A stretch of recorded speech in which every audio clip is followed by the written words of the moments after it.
Alhamdulillah nahmaduhu wa nasta'inuhu wa nastaghfiruh wa na'udzu billahi min shururi anfusina wa sayyiati a'malina may yahdihillahu fala mudhillalah wa may yudlil fala hadiyalah. Asyhadu an la ilaha illallah wahdahu la syarikalah wa asyhadu anna Muhammadan abduhu wa rasuluhu la nabiyya ba'da ma ba'd. Kita lanjutkan bahasan dari bab tentang salat jenazah. Poin yang ke-15, salat jenazah waktunya kapan saja, kecuali 3 waktu yang terlarang. Dalam hadis Nabi SAW ada 3 waktu yang terlarang. Yang pertama ketika matahari terbit. Matahari mulai terbit muncul sampai lengkap, yaitu kurang lebih 10 menit. Kemudian yang kedua ketika sebelum zuhur, ya, jadi pas matahari di atas kepala kita, ini sekian menit saja, mungkin 3 atau 4 menit. Pas matahari tergelincir itu waktu sholat zuhur. Jadi pas di kepala kita, bayangan itu nggak ada, itu waktu terlarang kita sholat jenazah. Kemudian yang ketiga yaitu menjelang maghrib, pas matahari mulai tenggelam, hilang, masuk waktu maghrib. Jadi sebelumnya itu kurang lebih 7 menit itu matahari tenggelam itu waktu terlarang kita sholat jenazah. Adapun sholat jenazah di waktu malam boleh, sholat jenazah habis asar boleh, kecuali 3 waktu itu saja. Jadi seperti umumnya sholat sunnah, ada 3 waktu yang terlarang gitu. Ini utama kita tinggalkan sholat jenazah pada waktu-waktu yang tersebut. Saya pikir ini sudah umum dijelaskan. Kemudian poin yang ke-16, yaitu siapa yang berhak menjadi imam dalam sholat jenazah. Dalam sholat jenazah siapa yang berhak jadi imam?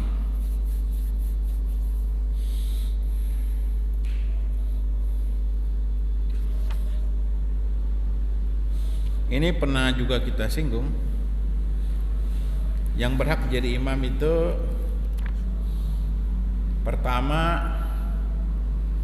adalah imam masjid.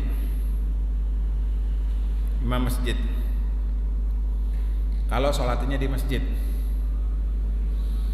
Jadi kalau ada jenazah minta sholatkan di masjid, yang paling utama adalah imam masjid setempat. Kecuali imam masjidnya mempersilahkan keluarganya atau yang lainnya. Jadi yang paling berhak imam masjid. Jadi kalau orang sudah masuk suatu masjid, maka terkena hukum-hukum masjid. Dia harus patuh dengan ketentuan masjid. Seperti kita salat berjamaah, nggak boleh sembarangan jadi imam. Yang berhak jadi imam di masjid adalah pengurus masjidnya. Kita nyelonong jadi imam nggak boleh, haram hukumnya. Kecuali kalau diizinkan. Sebagaimana para dai ngajar disilakan jadi imam, itu baru. Tapi kalau nggak boleh main masuk-masuk aja. Imam masjid. Gitu. Kalau umpamanya dia sholat di rumah, yang kedua baru keluarganya, anaknya lebih berhak. Dalam surah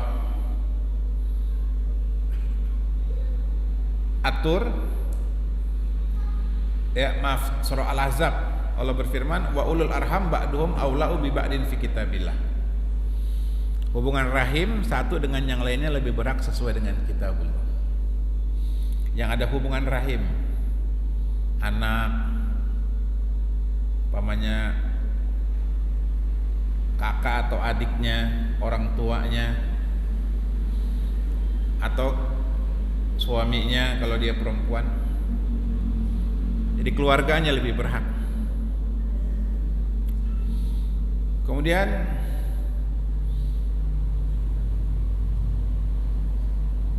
yang ketiga yang berhak jadi imam, penguasa. Kalau ada penguasa di situ, ada lurah, camat, atau presiden, yang lebih berhak penguasa, ulil amr. Ini kesepakatan para ulama. Keutamaan ulil amr itu dia berhak jadi imam. Dia punya kekuasaan dan dia lebih pantas jadi imam. Ya, jadi pamannya kalau kita mau sholat jenazah, tiba-tiba hadir pamannya lurah, camat, dia suruh jadi imam. Ya, DKM mempersilakan itu. Seperti kemarin ada seorang ustadz pimpinan Dewan Dakwah Pusat meninggal, Ustadz Suada Bahri. Kebetulan Gubernur DKI datang, Anies Baswedan. Maka otomatis yang jadi imam beliau sebagai penguasa Jakarta, ulil amr. Ya, walaupun di situ banyak tokoh-tokoh agama, dia penguasa, lebih berhak dia jadi imam. Kemudian yang keempat yang berhak jadi imam, orang yang telah diberikan wasiat. Ya, diberikan wasiat, kalau saya wafat, tolong yang imam jenazah saya si fulan. Ini seperti kasus Pak Karno, Bung Karno, ya, Presiden pertama Republik Indonesia, Bapak Soekarno. Sebelum wafat dia tulis wasiat, tolong kalau saya wafat, Hamka yang nyolatin jenazah saya. Karena Hamka memang sahabatnya, dan saat itu orang yang karismatik Hamka. Di antara karismatiknya Hamka, gak bisa disuap, gak bisa disogok. Yang lain bisa ada nego, ya kan? Hamka nggak bisa. Hamka nggak bisa, luar biasa. Ya, padahal Hamka bukan orang kaya, Hamka bukan ustadz kondang yang banyak pundi-pundinya, rekeningnya. Orang bersahaja. Makanya ketika Hamka di penjara, istrinya habis hartanya itu, jual buat makan. Selama 2 tahun penjara Hamka, habis harta istri. Orang besar Hamka, tapi hidup sederhana. Jadi dulu ulama-ulama dulu itu, mereka tidak memanfaatkan ketenaran. Beda dengan dai sekarang. Waduh, luar biasa. Tajir melintir, ya. Nah, Bung Karno pernah nulis wasiat, kalau saya wafat, tolong di Hamka yang nyolatin jenazah saya. Nah, ini contoh, ini wasiat. Jadi boleh orang berwasiat minta disolatkan oleh orang yang utama. Tolong kalau bisa jenazah saya disolatkan. Nah, ini yang menjadi imam sholat jenazah. Jadi tolong, misalnya Ustadz, orangnya berwasiat tapi sholatinnya di masjid, mana yang utama? Yang utama imam yang di masjid tetap. Jadi kalau jenazah disolatkan di masjid, sekali lagi orang harus hormati hukum masjid. Masjid ada DKM-nya, ada pengurusnya. Serahkan kepada masjid. Kecuali kalau dia mau sholatkan di luar masjid, di rumahnya. Bagi orang-orang yang rumahnya besar, nggak perlu nyolatin ke masjid sebenarnya. Sholat jenazah itu nggak ada keutamaan di masjid. Yang keutamaan di masjid itu sholat berjamaah. Tapi kalau rumahnya besar, sholatkan di rumahnya. Ya, sholat jenazah itu bebas. Pernah saya jelaskan, boleh di rumah, boleh di masjid. Yang utama di mana Pak? Di lapangan. Sholat jenazah justru yang utama di lapangan, karena di masa Nabi para sahabat disolatkan di lapangan umumnya. Lapangan untuk apa? Mempertakuti manusia bahwa mereka akan mati saatnya. Ya, tapi nggak pakai penutup kurung batang. Kasih lihat jenazahnya. Gitu. Kalau ditutup hilang hikmahnya, hilang. Untuk mempertakuti manusia hilang. Kalau ditutup kan suka ditutup tuh kan pakai kain tulisannya Inna lillahi wa inna ilaihi rajiun. Biasanya warnanya hijau ya. Walaupun partainya kuning tetap kalau kurung batang hijau ya kan. Walaupun partainya merah tetap kalau kurung batang itu hijau lah gitu. Nah, tulisannya kuning karena kontras ya. Tulisannya kuning, warnanya hijau tuh. Nah, kalau itu dibuka itu untuk mempertakuti manusia. Supaya manusia berhenti dari dosa dan maksiat. Nah, ini sholatnya. Jadi sholat jenazah mau di masjid silakan, ya kan? Karena masjid sudah terfasilitasi, ada wudhunya, orang nggak repot. Itu kalau enaknya di masjid tuh gitu. Di rumah kan repot wudhunya dan seterusnya.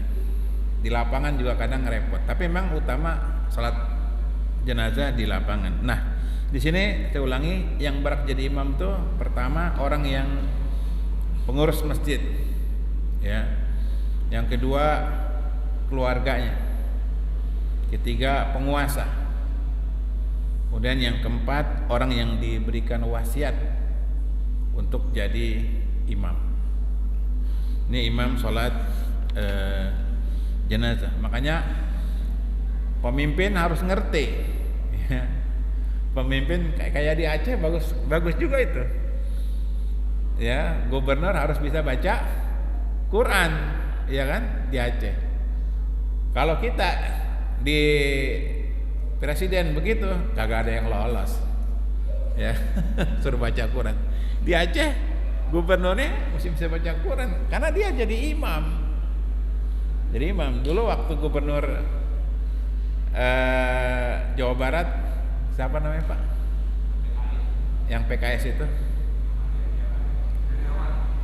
Heriawan ya? Wah itu dai memang bagus ya, LC dia, cakep. Ahmad Heriawan, cakep. Nah kita wali kota ya, wali kota Bekasi ya, Ahmad Sehu,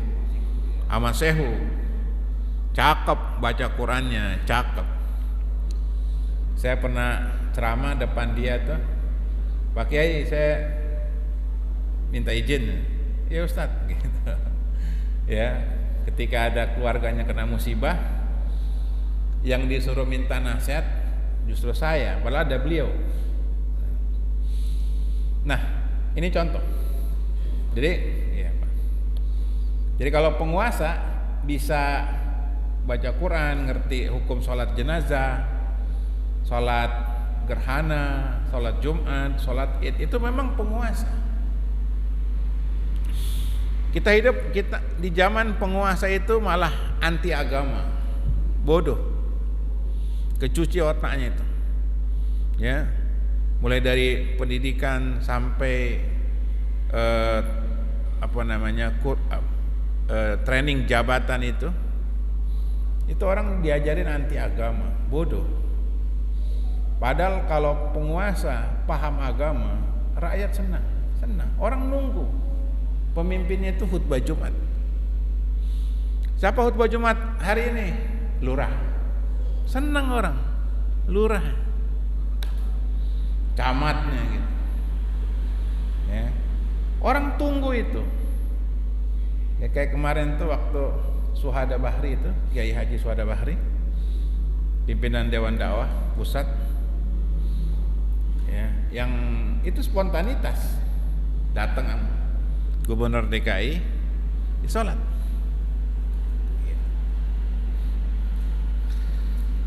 Nah ini contoh imam dalam sholat jenazah. Walaupun siapa saja yang jadi imam sah.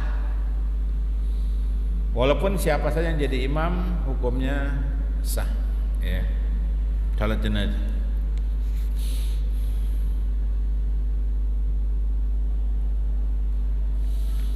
Kemudian ada bahasan tentang rukun dan syarat sholat jenazah.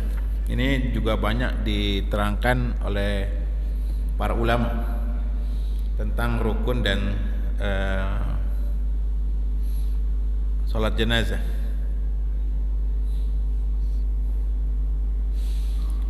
Paling tidak ada 7 poin dalam masalah rukun sholat jenazah. Pertama, mengangkat kedua tangan setiap takbir, angkat dua tangan. Kemudian membaca ta'awud sebelum baca Al-Fatihah. Kemudian membaca surah Al-Fatihah yang ketiga secara sir. Kemudian berdoa untuk diri sendiri dan kaum muslimin. Kemudian membaca sholawat. Kemudian membaca doa untuk jenazah. Setelah itu salam. Ya, ini sholat jenazah. Sholat jenazah, perhatikan. Saya lengkapi di sini ada sunnah-sunnah sholat jenazah. Pertama yaitu wudhu, dan ini wajib, kecuali mazhab Maliki. Imam Malik dalam kitab Al-Muwatta, sholat jenazah boleh tanpa wudhu, tapi ini pendapat yang lemah sekali. Mayoritas ulama mengatakan sholat jenazah tetap harus berwudhu. Imam Malik mengkiaskan sholat jenazah itu kan nggak ada ruku, nggak ada sujud. Dia bukan kayak sholat biasa. Dia sama kayak sujud sahwi, sujud syukur, sujud tilawah, nggak perlu pakai wudhu. Gitu alasan. Pendapat yang tepat, wallahu a'lam bishawab, maka sholat jenazah tetap pakai wudhu.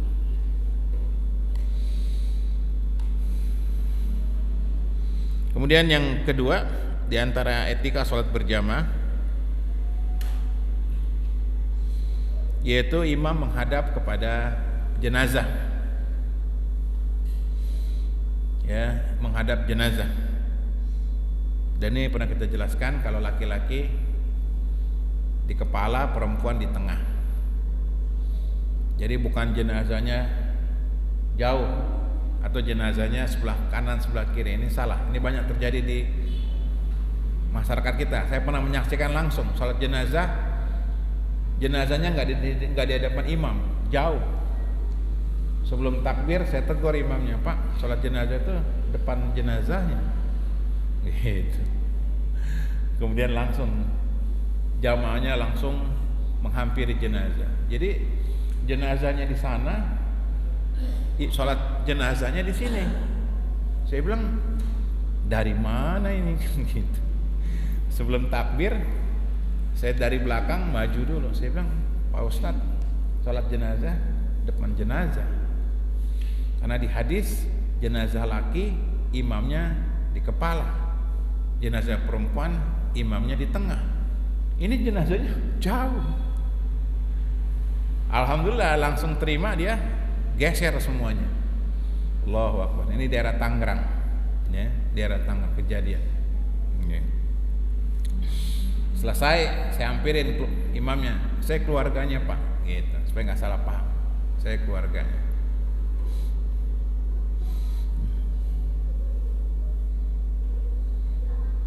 Waktu itu saya diminta jadi imam sama keluarganya, karena itu paman saya yang meninggal. Saya bilang di sini ada imamnya, sini aja, gitu. Hormati imam sini. Gitu etikanya. Jadi jangan sampai ngotot-ngototan. Pernah kejadian ngotot-ngototan, ini wasiat nih, gitu. Wasiat si mayit pengen jadi imamnya, ditunjuk, gitu. Wasiat itu nggak semuanya harus diikutin, dilihat hukumnya dulu, gitu. Nah ini pernah lihat gak? Ada orang ngotot-ngototan jadi imam jenazah, salat jenazah. Ini kejadian. Nah, makanya di tempat saya, di masjid saya bilang DKM punya hak untuk mengatur sholat jenazah. Kayak di haram. Haram yang meninggal tuh, yang nyolatin imam haram utama. Nggak ada yang nyolatin pembimbingnya gitu kan? Nggak ada. Haram imam, haram. Gitu. Jadi berlaku di seluruh dunia.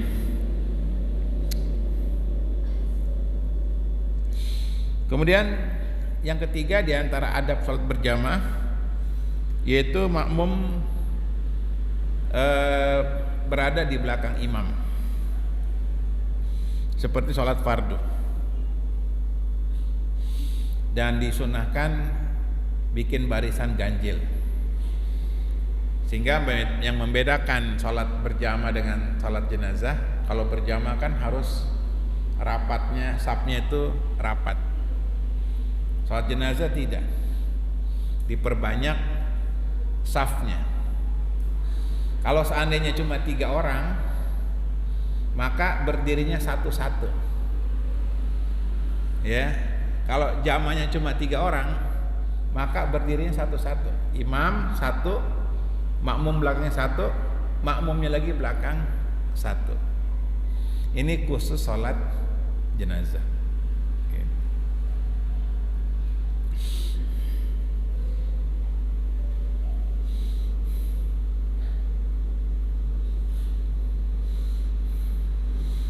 Kemudian imam mengeraskan takbir. Imam mengeraskan takbir. Nah, ini banyak imam-imam tidak mengeraskan takbir sehingga berantakan sholat. Takbir, tidak boleh kita mendahului takbirnya imam, sama dengan sholat berjamaah. Imam takbir, kita takbir. Jangan imamnya belum takbir, kita takbir duluan, nggak boleh. Ya, walaupun sholat jenazah. Gitu. Kemudian meletakkan tangan kanan di atas tangan kiri sedekap. Jadi tetap adanya sedekap dalam sholat jenazah. Kemudian setelah itu membaca ta'awudz. Sholat jenazah tidak ada doa iftitah. Sholat jenazah nggak ada doa iftitah. Sholat jenazah tidak ada doa iftitah. Langsung ta'awudz, a'udzubillahi minasyaitonirrajim. Kemudian membaca surah Al-Fatihah. Salat jenazah, bacaan Al-Fatihah disirkan. Ya, ini rukun ya, baca Al-Fatihah. Kemudian boleh membaca surah sunnah bagi yang mau membaca surah.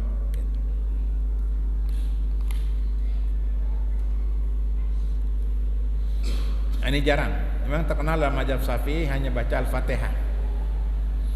Tapi berdasarkan keumuman daripada salat itu adanya bacaan surah setelah Al-Fatihah.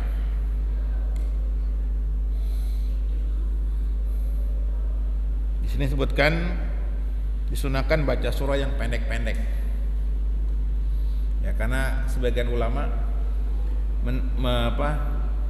memerintahkan sholat jenazah itu tidak terlalu lama.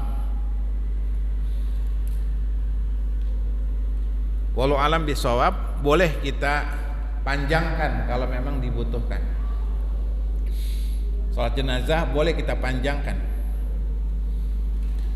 karena sholat itu doa buat si mayit. Kenapa para ulama memendekkan keumuman untuk menyegerakan pengurusan jenazah? Namun doa tetap doa.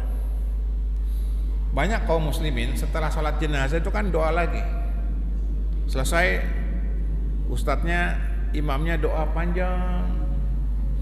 Sebenarnya tidak ada lagi doa setelah sholat jenazah, nggak ada zikir, nggak ada doa setelah sholat jenazah. Maka kalau mau yang terbagus, doa-doa itu dibaca ketika dalam sholat jenazah. Jadi takbir ketiga itu mengucapkan Allahumma gfir lahu warhamhu wa'fihi wa'fu anhu. Setelah itu dipanjangkan doa itu boleh.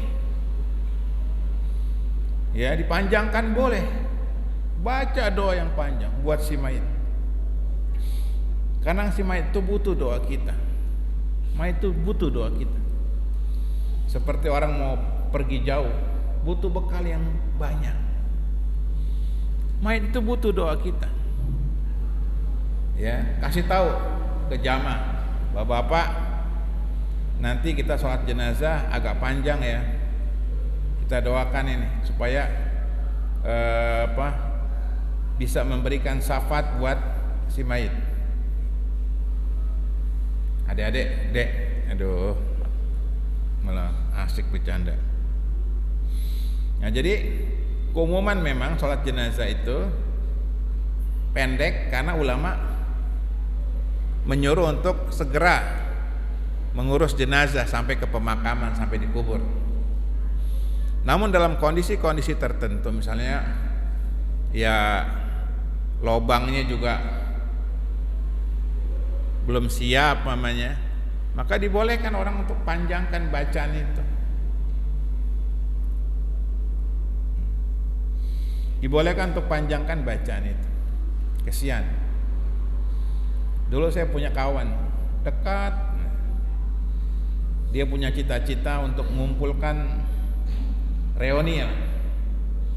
Nggak terlaksana. Dia wafat tanggal 17 Agustus. Wafatnya 17 Agustus. Hari Jumat. Seperti waktu proklamasi, hari Jumat 17 Agustus. Bulan puasa lagi. Wafat. Ya. Saya hadir di sana. DKM-nya menyuruh saya jadi imam. Ya sudah, saya jadi imam. Gitu. Padahal ada khotibnya, ada ustadznya situ. DKM-nya nyuruh saya. Saya jadi imam panjang 15 menit gitu. Sampai khotib yang ceramah Jumatan teriak subhanallah gitu. Dipikir saya lupa gitu. Karena kita berduka memang, teman dekat kita wafat. Selesai khotibnya nyamperin saya. Saya pikir, aneh pikir lupa gitu. Enggak Ustadz gitu. Karena ini kita teman lama, enggak berjumpa dan dapat kabar wafat, dan saya punya niat memang untuk perbanyak doa buat beliau. Gitu. Jadi kalau momen-momennya tepat kan tanggal merah ya kan, orang enggak buru-buru ya kan waktu itu coba. Dan posisinya juga habis Jumat, orang banyak keluar, kesempatan ya, kesempatan ya. Nah ini contoh aja mas kalian bahwasanya yang terbaik doa setelah sholat jenazah itu dibaca dalam sholat jenazah. Jadi setelah imam salam sholat jenazah, jenazah diangkat, bukan ada seremonial doa panjang-panjangan, bukan gitu. Apalagi ada istilah khair-khairan itu juga nggak tepat gitu. Nah ini tentang sholat jenazah. Kemudian dibolehkan juga doa secara umum, rokat takbir keempat, kelima, keenam. Karena kita pernah saya jelaskan sholat jenazah itu takbirnya boleh sampai 9. Hadis 4 takbir ini disepakati Bukhari Muslim, sepakat para ulama, ijma. Namun dalam beberapa riwayat seperti riwayat Muslim itu salat jenazah takbirnya sampai 9. Boleh. Ya, tapi kalau penerapannya ya di pesantren, di kampus. Kalau di masyarakat khawatir nanti bingung. Atau kalau mau diterapkan dibilangin dulu nanti salat jenazah takbirnya 9 ya. atau 5 aja orang udah kaget. Ini pentingnya belajar. Ya, salat jenazah itu takbirnya boleh sampai 9. Hadisnya sah. Riwayat Imam Muslim. Tapi memang jarang. Saya sendiri kalau ini sampai 4 cukup. Kemudian ada bacaan sholawat, takbir yang kedua, ya kan? Dan di sini ada beberapa doa. Nanti kita akan bacakan doa-doa untuk si mayit itu, ya, yang akan datang insya Allah. Karena doa-doa ini sangat bagus sekali kita hafal. Dan kalau seandainya kita nggak hafal, boleh lihat, ya, boleh lihat apa namanya tulisan doa-doa itu kalau kita nggak hafal. Wallahu a'lam bishawab. Ada yang mau tanya Pak? Ya.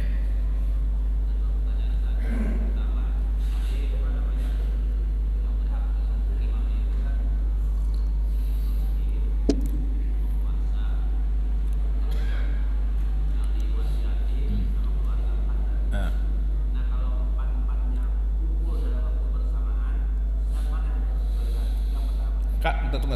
Jawab yang satu dulu. Kalau 4-4-nya ada, posisinya dia di masjid, maka DKM masjid. Ya, kalau 4-4-nya ada, maka DKM masjid. Kalau di luar itu, yang paling berhak yang diwasiatin. Kalau nggak ada diwasiatin, maka keluarganya, penguasa terakhir. Ya, kalau mamanya keluarganya nggak berani jadi imam jenazah, di situ ada penguasa, gitu. Ya, paling nggak RT lah, PRT, PRT-nya kagak sholat ya kan, repot dah ya kan. Jadi gitu Pak. Jadi kalau 4-4-nya ada, yang berhak jadi imam DKM masjid. Ya, jadi otoritas DKM masjid itu tinggi sebenarnya. Saya ulangi, otoritas DKM masjid itu tinggi. Makanya hormati DKM.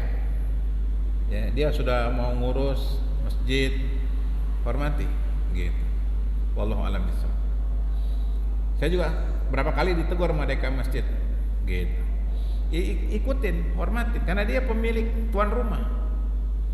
Jadi kalau orang siapapun orang datang ke rumah kita lebih berhak karena kita tuan rumah, gitu. Jadi nggak boleh mentang-mentang dia lurah, main duduk aja rumah kita, nggak boleh. Ini kursi saya nih, gitu. Nggak boleh sembarangan. Dia ketika masuk dia kena ini. Makanya masjid itu independen. Ya, rumah ibadah kayak aparat mamanya mau nangkep nggak boleh sembarangan. Dia nih masjid kayak kampus, punya hukum tersendiri. Nggak boleh dosen ceramah di kampus toto ditangkep. Dia punya otoritas, hukum tersendiri, gitu. Sama kayak masjid. Dia nggak boleh. Dia kalau mau nangkep tunggu keluar masjid tempat ibadah. Ada undang-undangnya seperti itu, gitu. Ya, hormati, jangan sampai masjid diinjak-injak sama aparat, ini nggak benar ya, gitu. Nah, yang kedua apa Pak? Yang kedua tentang posisi jenazah. Posisi jenazah depan imam itu harusnya atau bagusnya? Apa tuh Pak? Tadi kan jenazah kan depan imam. Imamnya depan jenazah. Iya, di depan imam. Itu harusnya atau bagusnya? Harusnya. Artinya kalau tidak depan imam nggak sah. Oh, sah. Iya, syaratnya ini. Jadi tetap sah. Misalnya jenazahnya nggak posisinya nggak depan jenazahnya, sah. Misalnya keterbatasan tempat kayak di rumah mamanya, ya. Tapi tetap jenazah di depan, gitu. Tetap sah, gitu. Cuman afdolnya itu di depan imam gitu. Wallahu a'lam bishawab. Iya. Iya, Pak. Apa? Wasiat.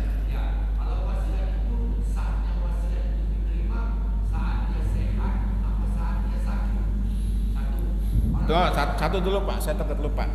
Wasiat itu kapan saja. Baik buat sehat, sakit, kapan saja. Nah, wasiat itu nanti kalau mamanya dia berpikir dirubah, dihapus, boleh.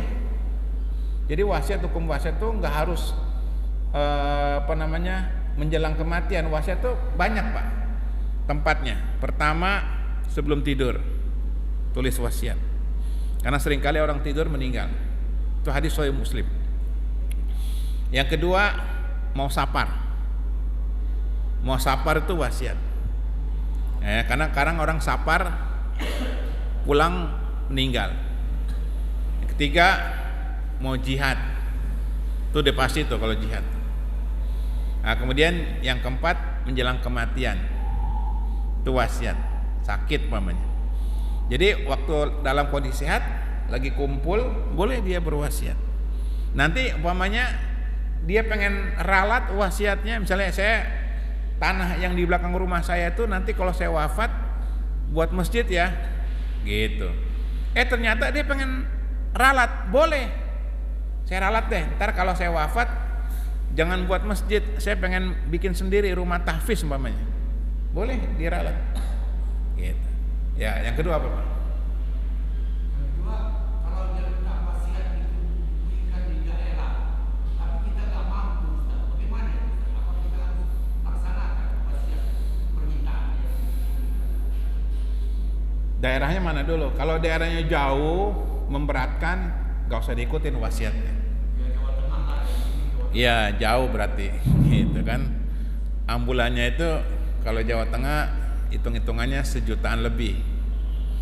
Ambulannya kan, kalau dia nggak mampu maka nggak usah ditunaikan wasiatnya. Itu wasiat yang makruh.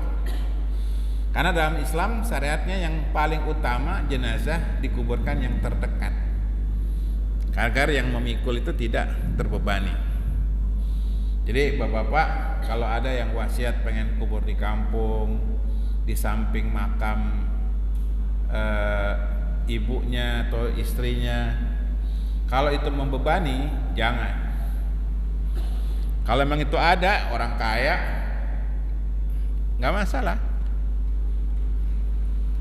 Tapi kalau sampai ke daerah umpamanya ke Papua minta dikubur dekat Freeport gitu, ini jangan.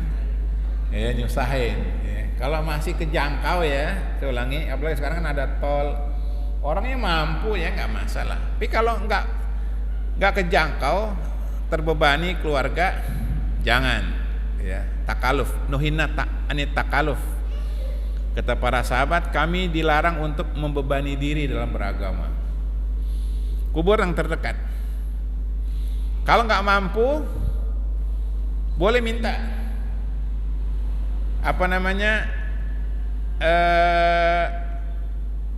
zakat kaum muslimin. Ya, haknya fakir miskin. Kalau masjid boleh minta. Kalau masjid ada duit zakat, keluarin. Ya.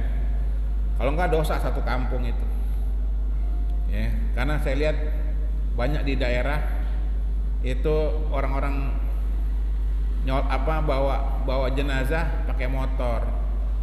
Saking enggak ada ambulan atau enggak mampu, dosa satu kampung dosa.